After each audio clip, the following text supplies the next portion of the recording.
It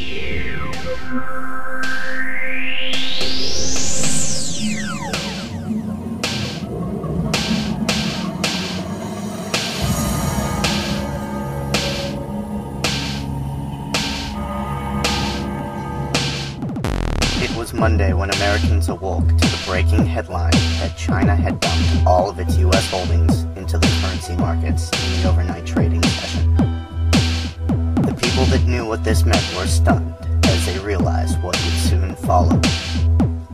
The media rattled on all day about utter chaos in the markets, but most went about their business as usual, cluelessly clinging to a paradigm that was about to come to a screeching halt.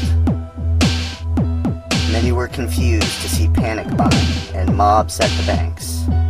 Reality began to set in as U.S. leaders issued orders to shut down all commerce and electronic transactions.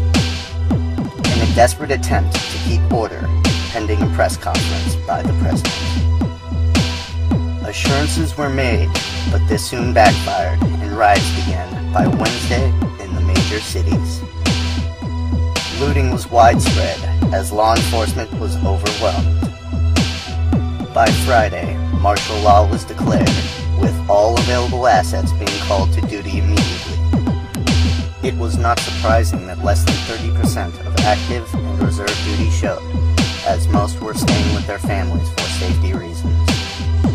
As communications broke down between peacekeeping forces and leaders, those who did show soon disbanded, and society descended into anarchy.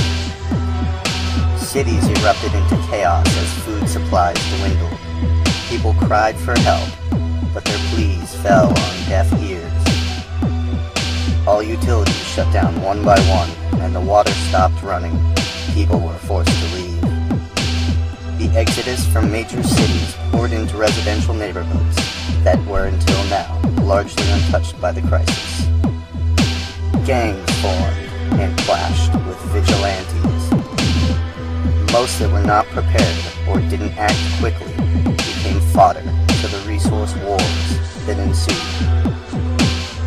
Communities banded together in an attempt to fend off the marauders. All outsiders were turned away due to scarcity in resources. Within 1 month, mass starvation set in among all non-self-sufficient communities. Disease and malnutrition devastated the most populous areas. 1 year later, most of the violence had subsided. America now resembled small, self-sustaining communities based on geographic areas. The cities were controlled by warlords and mostly abandoned. Entire swaths of the U.S. in the Southwest became uninhabitable and were largely abandoned as well. Life became simple for the generations that survived the collapse. There were legends passed down that spoke of time, of great excess and greed. It was destined to fail, a system based on unlimited growth.